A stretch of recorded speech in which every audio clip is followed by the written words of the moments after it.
Happy politics, and welcome to another edition of BC Poly Hotstove, the only podcast that matters on Thursdays on the Orca.ca, mostly because Unspun is taping tomorrow this week. I'm your host, Maclean K. I'm the editor-in-chief of the Orca, joining you live from my living room / my son's playroom, and I'm joined in a socially distant manner by...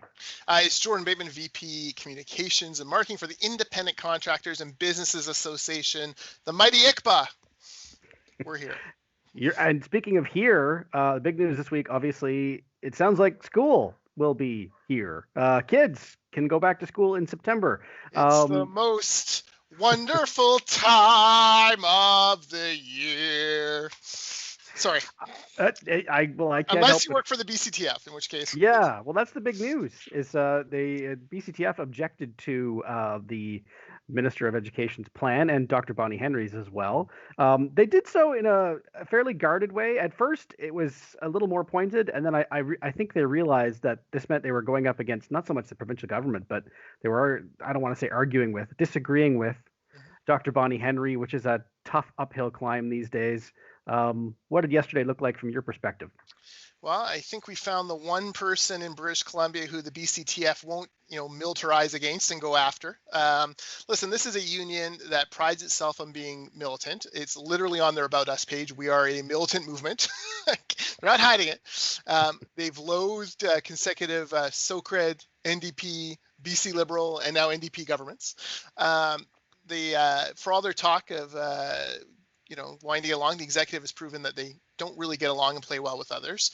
So, Rob Fleming, education minister, who learned his political craft on Victoria City Council, the worst council in British Columbia, he rolls out the plan and very smartly and wisely has Dr. Bonnie standing there right next to him, ready to go for that first, Rob Shaw question. And, sure enough, Dr. Bonnie proved to be very difficult. Listen, you cannot be out there all the time for months saying, I'm doing everything Dr. Bonnie tells me to do, and Dr. Bonnie's the best, and Dr. Bonnie's protected us from all this stuff, and then suddenly turn on a dime and be like, Dr. Bonnie's lost her mind, putting us into schools. Oh my God, what a terrible thing. My kid went back to school. He was one of the shockingly few who went back to school in June partly to test this stuff out. We felt safe, we felt comfortable, not a single outbreak traced to schools. The TF is on the wrong side of this. Well, I think they even seem to kind of cautiously realize that. It's that the reaction was dialed back over the course of the day. And as you pointed out, the BCTF is not known for measured responses. And so it was interesting to see some of their avatars saying, well, it's a good plan, but maybe we could talk a little more. And it was just a very, very out of character for them. And like you, I'm a parent. I'm looking forward to Ian's. He's going to be starting school for the first time, kindergarten, in September. And so, we were on pins and needles for the last few weeks. Yeah. And listen, the science is clear. We talk about how important science is. Mm-hmm. Kids under 10 especially, do not seem to pass this along to adults as much. Certainly very few instances of serious illness around the world, not just in British Columbia. So, generally that cohort is okay. I find it interesting, people are like, you're going to have my kid mixing with 60 other kids. Well, no, that is on a playground where you can have some sort of some sort of interaction. Probably not, though. But, that's being done simply for contact tracing purposes to make sure that, the folks in charge of that sort of thing can make sure, who someone has, come up against. I'm comfortable with it. Kudos to Dr. Bonnie for not kowtowing to mask mania. We're not the United States. We've proven that, we can be responsible and generally physical distance, fools at Third Beach and Kelowna Canada parties aside. Generally, we've been fine. She didn't give in to that, just for the sake of optics. And she realizes that, kids fumbling with masks all day, not the greatest thing. Maclean, my 10-year-old, God bless him, I love him, but we're out shopping at Michael's and picking up some stuff, and so with the family, and so we're all wearing our masks. We come out of the building, he rips his mask off, and he's like, oh, I forgot something. He takes his mask and puts it around the door handle of the store and throws open the store, and I'm like, don't put that mask on. So, like masks for kids, like it's not going to be Yeah. it's not going to be that helpful because they'll take them off on the playground and use them to slide down the pole Yep. quicker, and there'll be all Yeah. sorts of crazy stuff happening. I saw a tweet this morning. I don't think this person's even in BC, saying, you're going to send your kid to school with a Paw Patrol mask, and he's going to come home with a Spider-Man mask because they trade at lunch. That's what kids do. Yeah, And then the whole school is going to get shut down the next day because that's that story checks out. yeah, exactly. Listen, there's not really a shortage of teachers. We've been churning out thousands and thousands more every single year through our universities. For ones who are immunocompromised, absolutely, let's find ways to buffer them, Absolutely. protect them. People should have the ability to opt out, like NFL players, for example. But the young, healthy teachers, like, let's take this on as a challenge. Like, kids need to be in school. Kids need to be in school from an economic point of view. Kids need to be in school from a social and academic point of view. We can't go through another 4 or 5 months. And I think for me, when you dig into the statistics around the recession that's come with this, it has been brutal for everyone, but really brutal for women. Yes. And yeah, I mean, we're both married to incredible women. We both know, like, they're carrying the ball a lot here. And I don't think our families are unique in that. And I'm trying, but I work in an office and she works at home. Yeah. So, like, what are you supposed to do? So we've got to do everything we can we cannot have that significant a chunk of the workforce with less productivity than necessary. It's going to take all of us going full out in order to get BC back on track. So, more details to come. This is no different, like Teachers Fed, this is no different than any other workplace. I'm in an office right now with 25 other people, 16,000 square feet. We have protocols in place. We all get it. You're going to have to deal with that too. Yeah, absolutely. And if you want, your groceries to still be, stocked on the shelves, if you still want to skip the dishes to driver to come to your house, those people, the grocery workers, the drivers, they need their kids to be in school so that they can continue to do these things. And so, yeah, I mean, you're absolutely right. The schools they have not been declared an essential service, but really they are. Yeah. Ooh, be careful. That's another thing the TF hates. But yeah, and then the Stoke Res and Liberals used to do consistently. No, you're absolutely right. And like, I just go back to, there are social outcomes as well from this lockdown and this pandemic that we are not prepared to deal with. We're seeing it in the opioid crisis. Yeah. We're seeing despair. We're seeing, half of British Columbians reporting deteriorating mental health. These are big concerns. So the more normalcy we can bring, especially to kids, the better off we're going to be. Speaking of normalcy, I want to talk about something that's a little abnormal the last few years. The last 3 weeks, the Premier has been in a bit of a slump. He has he had 3 consecutive media availabilities where he caused a stir with comments he made. And I won't go through an exhaustive detail, but first he said he made an offhand comment that addiction starts as a choice initially. Then he referred to opportunities for early elections. And then this past week, when asked about drivers with out-of-province and out-of-country license plates being harassed, he kind of said, well, they should get different plates. A very odd bit or ride a bike. Or ride a bike. Or ride a bike, yeah.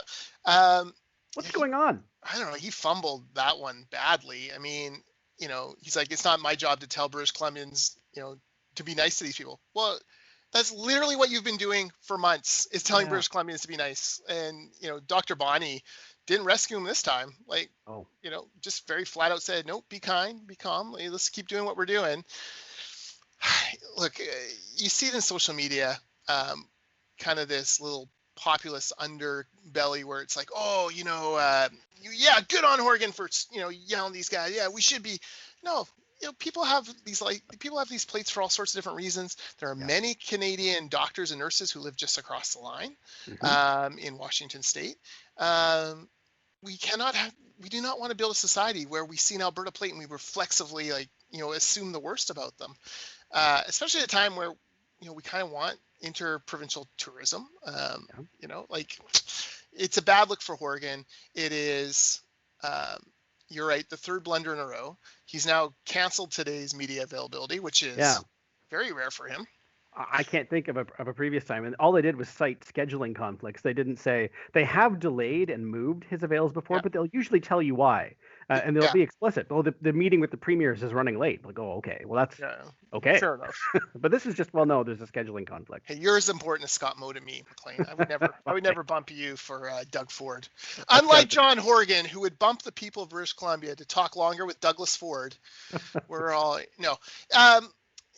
It's weird. I think, look, the conspiracy theorist in me is like, oh, well, big school announcement yesterday, short on details. John doesn't, Premier Horgan doesn't like to bone up on details much. We've seen him blunder minister announcements and then have ministers have to come and kind of explain it away. Maybe he's not feeling confident on these details and doesn't want to deal with it. Maybe he's had 3 bad weeks in a row and has just thought to himself, maybe I just, maybe I start BC Day weekend a little bit longer. Maybe it's a perfectly valid excuse. Maybe he is meeting with someone very important, although we do get his itinerary, I understand, most of the time. So you generally know where the premier is at all times. And if he has a scheduling conflict, okay, what is it? And if it's a family reason or a personal reason, great. That's totally fair. Like, Absolutely. If it's a case of long weekenditis and you want to take a couple extra days off because you've been, navigating a province through a pandemic for 6 months, sure. Like, no one has a Just problem. say so. Yeah, But yeah, exactly. I think people would actually congratulate him for saying, good, you've earned a break.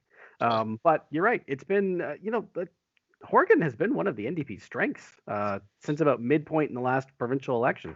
And so to see him drop the ball 3 weeks in a row and with some unforced errors is really, it's striking. Once would have been, well, you know what, everyone makes mistakes once in a while. It's a poor choice of words. But it's been 3 consecutive weeks. It's something to watch going forward. Yeah, and it does make you wonder when he is going to get questioned about schools. That's a tightrope to walk when you've been reliant on BC Teachers Federation support for so long.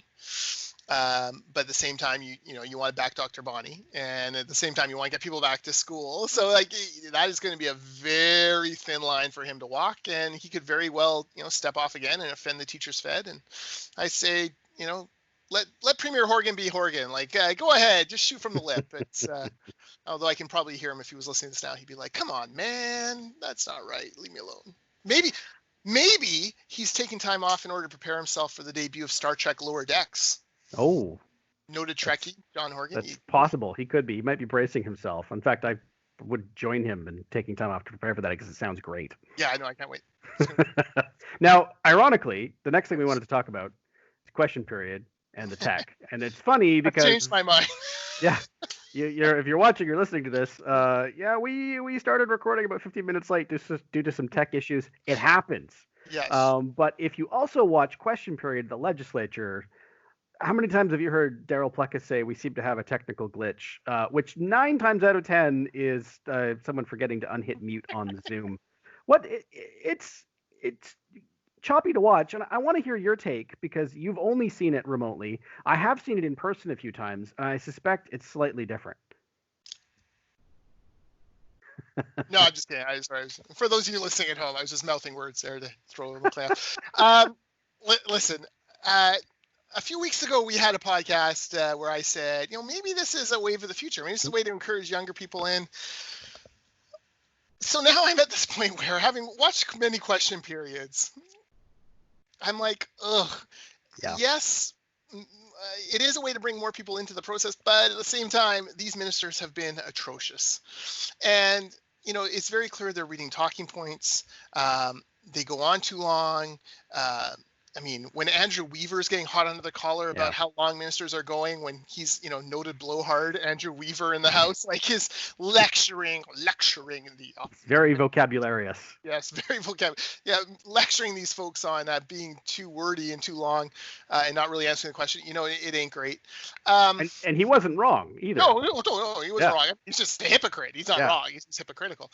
And then lecturing for 90 seconds about how long everyone's taking to get to their questions and answers before he gets to his question was just, the icing on the cake. But he'd be the first to tell you that, his hypocrisy knows no bounds in that matter, I'm sure. Yeah. Doc Weaver is many things, but self-aware is indeed one of them. Okay.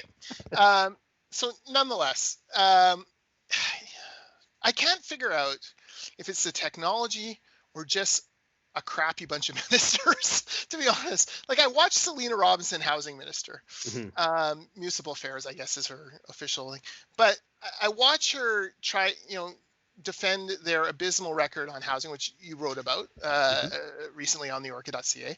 And she's clearly running up the clock, trying desperately around the clock, and then, reverting back to 16 years of BC Liberal, blah, blah, blah. Well, it ain't great. But is that because of technology, or is it just because she's, no Dave Eby in the House? You know what? I think it's a bit of both. I think there are questions and files and, in point of fact, ministers that are always going to be not the best performers and awkward subjects. But having seen a few of these question periods live and in person, it's very different when there is a question or especially an answer done remotely. There are times when it's done, person to person in the House. And the thing I would say is you can't read the room if you're not in the room. And all ministers have a tendency to go on a little too long because you are literally running out the clock. But you can get a sense from watching the other side, your own colleagues, and even from looking over at Plecus when it's like, yeah, that's enough. That's enough. And doing it on Zoom, it's impossible. You're not really aware of anything other than your own speaking. And I think most politicians, and in fact, a lot of us, are probably more likely to go on and on and on and on unprompted because Canadians fear nothing so much as silence. But that's not to take away from your point. I think there has been some bad subjects and some ministers who have been leaning a little too heavily on the same sort of 16 years messaging. And so it's not like if it was all in person, this would have been a masterpiece. But, man, Zoom has made it hard. I think it was like, the thing that always strikes me is watching them make these impassioned speeches on Zoom and and they're getting very angry, and then they kind of stop and compose themselves, and you can watch them hit the button for mute. It's very odd. I think George Affleck was tweeting something like, it's kind of like watching somebody angrily hang up a cell phone, which doesn't really. Nope. No. I show you. You're right, but then again, like Adrian Dix, he does fine on these remote answers. Now, I mean, Adrian Dix is Mr. Minutia and is very stridently trying to strike a nonpartisan tone for health right now. And to his credit, and to the BC Liberals and BC Greens credit, they're partnering with that. They're not trying to score political points on health. There will be no heated exchanges with Adrian Dix in the near future. No, and nor should there be. I mean, it's like if there's one guy who had actually exempt from question period right now, it'd be him. Like, you've probably got more important things to do than sit here and answer, answering Andrew Weaver softball on whatever. So, like, come on. That said, Selena Robinson, Scott Fraser, Doug Donaldson, Harry Baines. This isn't exactly the 1920s New York Yankees here. This is pretty. This isn't like the This isn't the. I was trying to think of a Calgary Stampeders dynasty, but usually you guys lose in the Grey Cup. So good regular season, folks. But this isn't exactly the Alan Pitts era Stampeder receiving corps. So it's. That's okay. The kids are all Googling 1920s Yankees right now. That's right. It was pretty good. They were pretty good. So that's the kind of thing. So I come back to like, okay, is this a sustainable model going forward? Maybe I was wrong. It's shocking to believe, but just maybe we need people in person a little more than I thought. And it's funny. The first day that we were back in this hybrid model, and it went pretty well. There were some technical glitches, and that hasn't really changed. And that was one of the questions that Mike Farnworth got asked: is like, does this look like what the future looks like? And he said, no. The idea is always to come back here, and like this is a useful model for a future disaster or a pandemic or something along those lines. But no, it works better when we're all in person. I think he's right. Yeah, no, I think probably it is true. It is true. I want to see these ministers squirm in person now. I'm enough of that. Maclean, did you see the poll? I was going to say, speaking of squirming, I did see the poll. Okay. I had to look hard for it because you sent it to me. I hadn't seen it until then. Yeah, I didn't see it either. I follow a Twitter stream called Polling Canada, and it aggregates all the polls across Canada, federal and all the various provincial polls. And one came up for British Columbia. And I was like, that can't be right. I haven't heard about this. Clicked on it. Sure enough, Innovative Research Group, a well-known polling firm, Greg Lyle's operation, polled on a number of questions. Hilariously, everyone loves John Horgan, everyone despises Andrew Wilkinson, and yet the BC NDP only have a 2-point, so margin of error lead over the BC Liberals when it comes to the actual provincial horse race. And that's with 13% of voters parked with the BC Conservatives, which you and I know will be lucky to break 2%, and that other 11% is probably going to break 3-1 for the BC Liberals. So, this I thought was, okay, is this an outlier poll? All we've seen lately are landslide BC NDP polls. Mm-hmm. Certainly most other, unless your name is Donald Trump, if you're governing a jurisdiction, you're ahead in the polls because it's a pandemic time and people are rallying around their leaders. This was interesting. Now, a couple weeks ago, a union-funded poll, funded by the building trades unions, the big donors to the NDP, and the recipients of a multi-billion-dollar union monopoly on publicly funded transportation projects. They came out with a poll that showed the NDP 18 million points ahead, and the gallery dutifully wrote it up, and it appeared under a Rob Shaw byline, I believe, which to me is like the most important thing of all. It was everywhere. Lots of pixels spilled, lots of ink on, lots of column inches on this poll. This one seems to, I got a retweet from Keith Baldry, which I always appreciate, but that's about it. And this one, not funded, I don't know who funded the poll. It looks like it's part of a broader national snapshot that Greg Lyle did. Did not get the kind of coverage that this union-funded, probably, one would question the validity of poll got. So. Well, and am I wrong on that? Am I wrong on that, or is the press gallery abuzz with this poll, or is it just like? Well, it's hard to tell because we're not all in the same place anymore. To be totally honest with you, if this poll had been released 6 months ago, I would have been sitting in the same room as a lot of these people, and you'd be like, well, did you see this? What do you think? And they'll tell you. But now, aside from there's no secret like press gallery chat room we all hang out in, or maybe I'm not invited to it. Okay. I do text with some of them from time to time, but you're asking me what the press gallery thinks. It's like, well, yeah. I haven't been in the ledge since last week, and there are people that haven't been in more than once this entire session. So, a long way of saying I don't know. The thing that's interesting to me about this poll is that it kind of it fits along historical trends, right? Yeah. We all know that every poll, every election in this province, with a few outliers, are pretty tight. And this poll kind of reflects that. And I think it's probably more accurate than the previous poll, if only because it fits long-term historical trends. Yeah, you're right. You talk long term. The NDP have not had a plurality of votes, i.e. the most votes in an election, since 1991. Yeah. 30 years, 3 decades. I was in high school the last time they had a plurality of the vote. So that's one problem. Forget the horse race stuff, because horse races are snapshots in time, and that's right. And I kind of whatever. Okay, there's no. I don't think there's a fall election now, so what's the point? But he did poll. Greg Lyle polled on core political values in British Columbia, and this is where you see the built-in advantage the BC Liberals and the Socreds before them have. So, he asked the question, what's the main role of government? Is it to create equal opportunity so everyone can compete on their own to be the best they can be? That would be the BC Liberal bent of the world. 58% said, yeah, that's the number one thing. Or should they redistribute wealth so that the poor and disadvantaged have more than they would if left on their own? Only a third said that. So 26-point plurality for kind of the BC Liberal view of the world over the NDP view of the world. They have, which of the following statements comes closest to your view? The profit system, so capitalism, teaches people the value of hard work and success. 47% said, yeah, that's my view. 41% said, no, it brings out the worst in human nature. So again, a plurality of people saying, kind of following the BC Liberal view. That is interesting to me. And essentially it says that, the BC Liberals kind of have a rock solid 33% voter base, whereas, the NDP, it's more like 22%.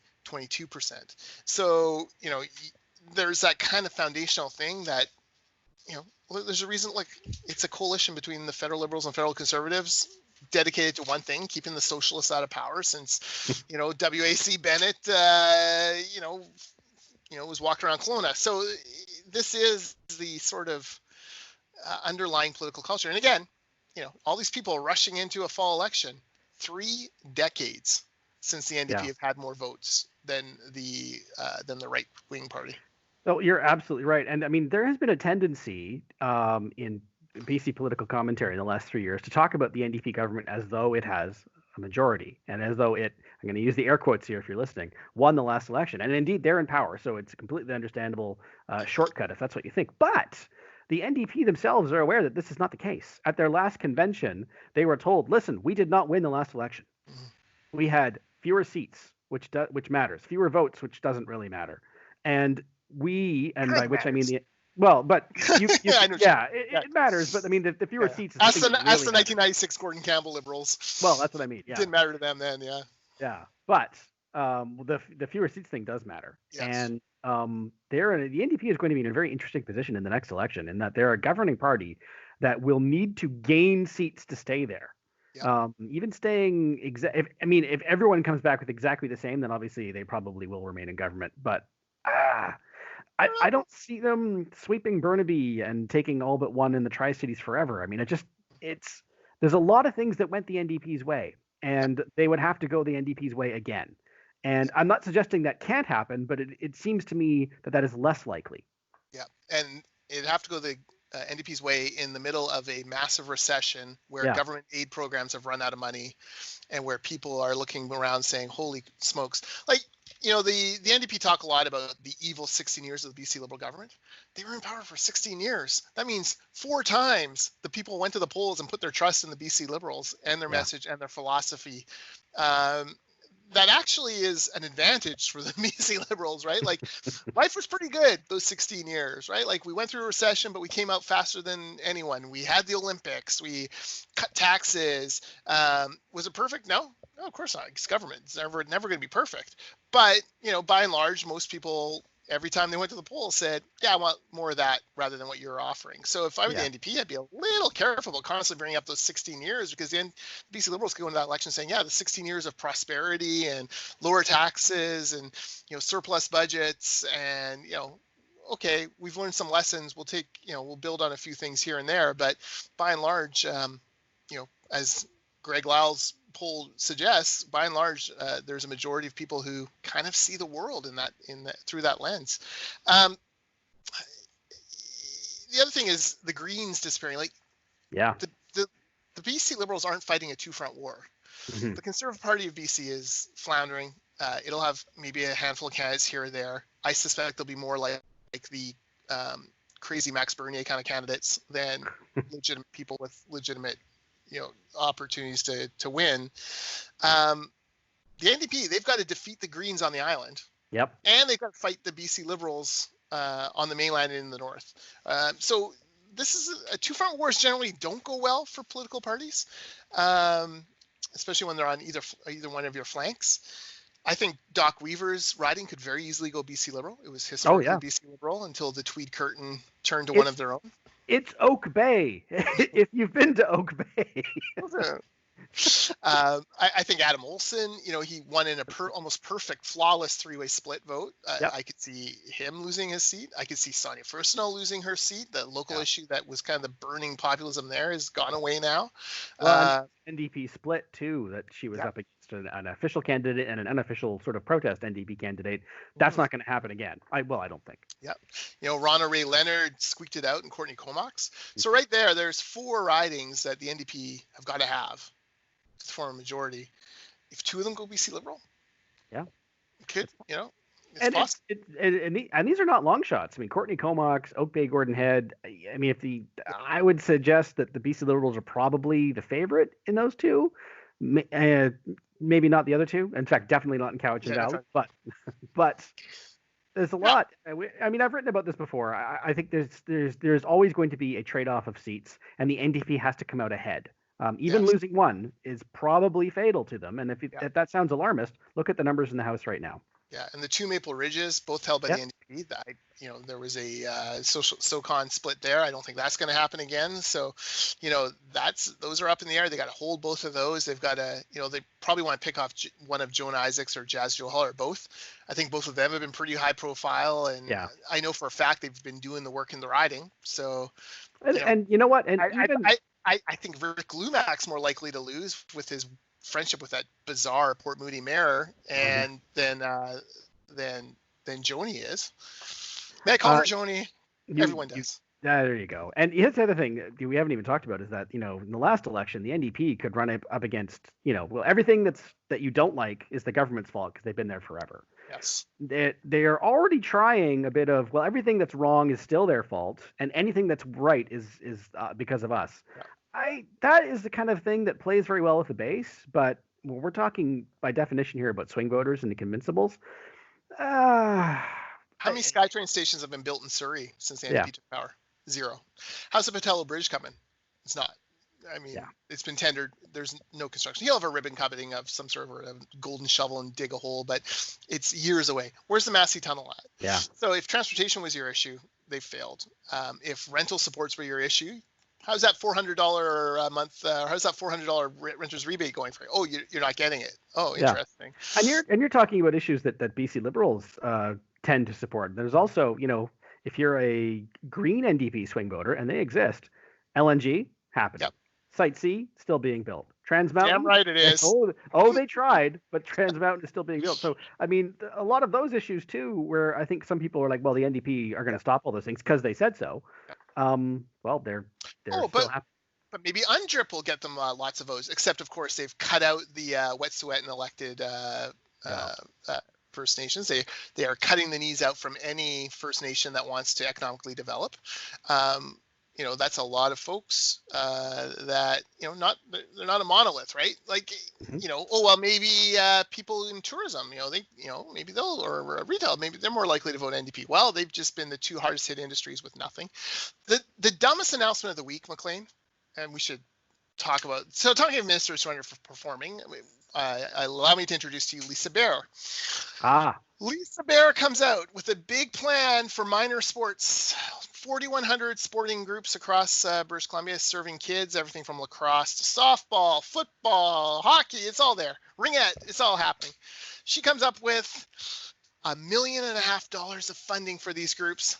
So I got out my piece of paper and I did the math. That comes down to $365 per sports group, roughly. Well, Maclean, for $1 a day, the NDP will take care of the kids of our community. Just $1 a day towards hockey. Like $365 is 1/3 of the registration for Langley Minor Hockey. Like 1/3 for one kid of the registration for Langley Minor Hockey. Like, even if we wanted to apply that to scholarships for kids, parents who are having problems, $365. $365. Yeah, it's embarrassing. I can't believe they put it out. I would have been humiliated to put out that announcement. I would have said, like, we got to lump it in with something else. We got to find, like, anything else. Still nothing for arts and culture. Not a penny for, like, these folks who are running, the little Four Cats art studios and places like that where you take your kids. Like, it is embarrassing. She has been outrageously poor. The only evidence she could prove that she's not doing a terrible job was a letter she asked for from the Tourism Industry Association, which then basically applauded her for taking 2 of the BC Liberals' ideas and putting them into practice. Like, in a cabinet with, some of the people we've mentioned, and Claire Trevina, and I'm not a big Dave Eby fan, he's highly overrated. Lisa Bear is carving out a very strong case for being on the lowest of the tiers of in your NDP power rankings of ministers. Well, $365, Maclean. I mean, it's going to buy a pizza dinner that they can't all be in the same place for. Like, I don't even cover their Zoom fees. Like, it's. I don't want to. I mean, there's so many things we could talk about this week, but I mean, you mentioned ministers having bad weeks. Judy Darcy. Bruce Ralston both had, and Carol James as well, actually, had bills that were sort of forcibly amended by their, I was going to use the word erstwhile, it's not really accurate, but their usual Green partners who have been steadfast, especially publicly. They have said since the beginning, and I want to give them some credit here, because I have brought this up with them before in the past, in the last couple of years. You guys, you always kind of go along and they say, well, there's a lot we do behind the scenes that you don't see. And I was like, well, that's great, but it's hard to claim credit for it. But fair enough. The point I'm making is that suddenly they're not doing that behind the scenes. They are doing it very publicly, saying this is bad. This is, as Dr. Weaver would say, bad public policy. Mm-hmm. And without going into detail on those 3 bills, is they've amended one, and I don't want to say killed two others, but paused. Yeah. And we'll probably have to come back in the fall and deal with that because they don't want them to just die in the order paper before the spring. So it's been an interesting couple weeks, and we haven't even talked about we're gonna have a by-election. Yes, yeah, we should talk about Trace. Just on that Judy Darcy point, Yeah. like I don't know what she was thinking. Like if you're going to this is in opposition, the NDP shredded Rich Coleman for suggesting this piece of legislation after someone burned to death in a tent on the streets of Vancouver because their candle got knocked over. Someone who had multiple interactions with police and needed help.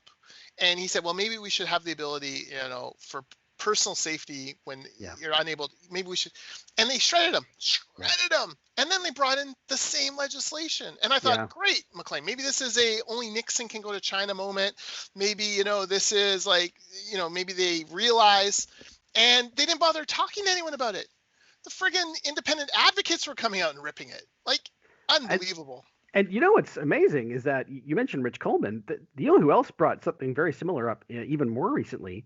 The new, still relatively new mayor of Nanaimo, Leonard Krogh, mentioned this publicly, and he got angrily swatted down, and it kind of went away. But I mean, I'm assuming that Leonard Krogh still talks to his former colleagues. I mean, he floated this idea. I wouldn't have opposed him. Fair enough. He might not. That's true. You're making a good point. But it was in the news, and they watched the story happen in real time. And Mayor Krogh floated this idea, and the reaction was not good, and he backed down. But it's happened again with on a provincial level, and they more than anything else, they seem surprised. Yeah. That was bizarre. I mean, Judy, what have you been doing the last 6 months? Pick up the phone, Zoom in, Microsoft Teams a meeting. These are people you can reach out to and have built that kind of coalition support. The Ralston taking a swipe at the Greens on Twitter, that was kind of amazing to me because that's not usually Bruce's style. And, no. But clearly he's frustrated. Doc Weaver first praising the Greens for fighting this bill and then criticizing them for fighting the bill too hard. It's a lot. It's a complicated place, the legislature. There's a lot of interpersonal dynamics in play. Yes. But Tracy Redies. Yes. Let me say a few words about Tracy Redies. So Tracy Redies, former CEO of Coast Capital Savings, runs for the BC Liberals in 2017, wins a seat, South Surrey White Rock, distinguishes herself in her first 2 years as being a very detail-oriented, outstanding finance critic. Probably poised to become a finance minister in a future BC Liberal government, and then has a health issue. Yeah. Picks up a virus somewhere overseas. Brazil. And basically takes her heart and reduces it to 20% of its usual usage. Yeah. Spends weeks in the hospital convalescing. Unbelievable personal challenge that lots of us would have just quit on and moved on. She stuck it out. She announced this week that she's taking on a job as CEO of Science World. She's going to resign in September as MLA. First of all, great get by Science World. Yeah. She's an outstanding individual. She'll do great work there. Real passion for STEM, passion for women in the sciences as well. Yep. She'll be outstanding. She'll do a great job there. I'm just so happy that she's healthy enough to say yes to that job. Yeah. And that's the most important thing of all is that, she'll be a little bit closer to home. She can do this job. She's physically fit and able to do it again. It's a loss for the BC Liberals, no doubt. It's a safe Liberal seat. Yeah. You could have a weird by-election. I mean, there was once an NDP MLA in Chilliwack for a cup of coffee. It can happen, but it'll default back to the BC Liberals in the next provincial election anyways. So, kudos to her for her commitment, first of all, to public service. And then it takes a lot. Look, she could have hung around. She could have said, if I just get 2 more years, I can get my pension, and that's not insignificant. Even a opposition MLA's pension starts at about $35,000 a year and is indexed, includes all sorts of health care. But she said, no, this is an opportunity she couldn't resist, and good on her. And we'll miss Tracy, but I suspect science, we'll hear a lot more about Science World than we have in the past few years. Yeah. And do you know who was actually quite effusive in her praise of Tracy Redies was Carol James. Which, and actually, to be fair, when we talked to Tracy yesterday, she also said nice things about Carol James. The two of them clearly respected each other and respect each other, I should say. Yeah, and two women who both have health challenges. Yes. I know from reading somewhere Carol actually visited Tracy when she was recovering, which is a Yeah. classy move, and not something to be trifled with when you're battling Parkinson's yourself. Maybe you don't want to expose yourself as much to certain environmental conditions, and she did. And look, it's like that old. These two are a bad example because they're both very classy humans. But it's that old cartoon where the dog and the wolf fight, the sheepdog and the wolf fight all day, and then they go and punch out and they carpool home together. See you tomorrow. Like that is the kind of politics that you and I love. That's the kind of partisanship you and I love. This like, forget my language, people listening, but this bullshit, like they are fully evil all the time. That's not true. Like, look, I'm as hard on John Horgan as anyone, but man, I'll go for a beer with Horgan anytime you want. Yeah. Like, Absolutely. He's a hilarious guy, Yeah. and he tells good stories. I can tell you. He tells good stories. He's got a million of them. Yeah. I don't think much of David Eby as a cabinet minister or his ideology, but I've worked with David Eby in the past in my former life as a Canadian Taxpayer Federation person. So, like, that kind of being able to transcend most of the politicians are pretty good at transcending the personalities and the ideology and have half decent working relationships outside. It's the staffers and the Twitter trolls who I think have the biggest problem with that. Well, and you're right. You mentioned the cartoon of the dog and the wolf. That's a good example. The one I like even better is I have used this before. It's like the Flames and the Canucks, right? Yeah. They will grind each other for 60 minutes, and they might even take a few liberties, and they will do what it takes to win. But after the game, especially the playoff series, they shake hands. Yeah. Right. That to me is more what it in most cases is, not always, and should be. Yeah. Yeah, and Carol James, in her kind words to Tracy Redies, the analog is Jerome McGinley keeping the Flames on the ice for Trevor Linden's last game. Yes. And making sure that every single one of his teammates shook Trevor Linden's hand, respecting the great warrior who had done a lot, not just for his team, but also for the league as NHLPA president. So, that's the analog. The other analog would be Chris Russell, the horrible Edmonton Oilers defenseman who stopped Henrik Sedin in overtime in their final game. Should have let Sedin score. Like, it was a mean-nothing game for both teams. That is the opposite of that. So, I know you like the Oilers either, and they're basically... Yeah, I'm not going to argue with any example where you praise the Calgary Flames. The Oilers are the worst. They're the worst. I mean, that is the one thing that unites Flames and Canucks fans. That's right. If you give them any more thought to a new name for the Eskimos? Well, I see they ruled out Empire, which is where I thought they were going to go. Thought so, too. And they had gone so far as to trademark it. But I think they thought, well, if we're gonna bow to pressure, let's not go with something that sounds, I guess, colonialist. I don't know. I've seen. Sounds more Star Wars to me now. Then don't you think Empire? Don't you think more Star Wars? Well, I do, but I'm not easily offended, and I tend to be more optimistic. Do you know what I actually think would be a good name for them? Is Elks. They clearly want the alliteration. They want the EE because they don't want to change anything. They want their jerseys and logo and all to stay the same. Elks. It's pretty good. It's local. I can't think of another team called the Elk, so it's original. Reason for that. Well, fair enough. But I mean, if you accept that they really are, they're all in on alliteration. The name has to start with E. Eagles. It's taken. It's done. The Edmonton Energy. Yeah, it sounds not very really an like town. It's not like Calgary. No, and it sounds really. It would sound political these days in Alberta, and you're right. It would be more a Calgary than Edmonton name, but it also sounds very like '90s roller hockey team. That's right. Right. I'll fight you to the death. The Vancouver Voodoo were the greatest franchise in the. Hey, I still own a Vancouver Voodoo T-shirt, and I went to a couple. That's the only Vancouver Voodoo game is the only time I have ever been ripped off by a scalper. This is true. Yeah, true story. My cousin and I went to go see the Voodoo play the San Jose Rhinos. This is true. And they sold us 2 tickets that were not next to each other. In fact, on opposite sides of the arena. So we watched the game from the concourses. We were about 12. What year would that have been? Early 90s, I guess. Maybe the NDP were in power and not protecting the consumers against the evil Ticketmaster and scalping. It was at the Pacific Coliseum, which is the only time I've ever been in there. Oh, even for Super Dogs, you never came across for P&E and went to Super Dogs? Oh, yeah, I didn't spend a lot of time in Vancouver as a kid. I grew up in Calgary, but I've been to the old Memorial Arena here in Victoria lots. But and I've been to GM Place and BC Place and all that. But even Empire Field. But that was Yes. the only time I'd ever been in Pacific Coliseum.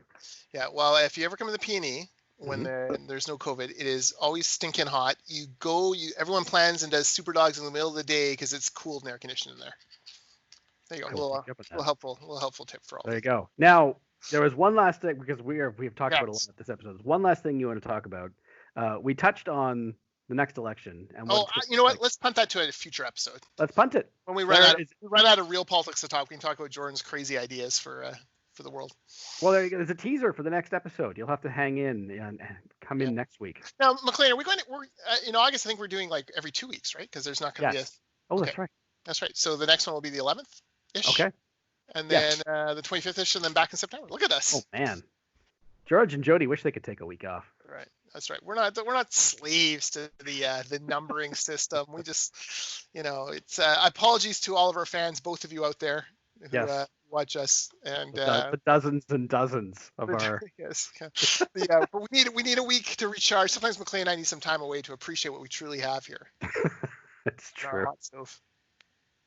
All right. Well, I mean, on that note, I don't think I could possibly improve on that. In 2 weeks, we will see you again. Until then, I'm at Maclean K. He is at Jordan Bateman. You can find us on Spotify, iTunes, Google Play, the web, and of course the mothership at theorca.ca. Until then, happy politics. Live long and prosper.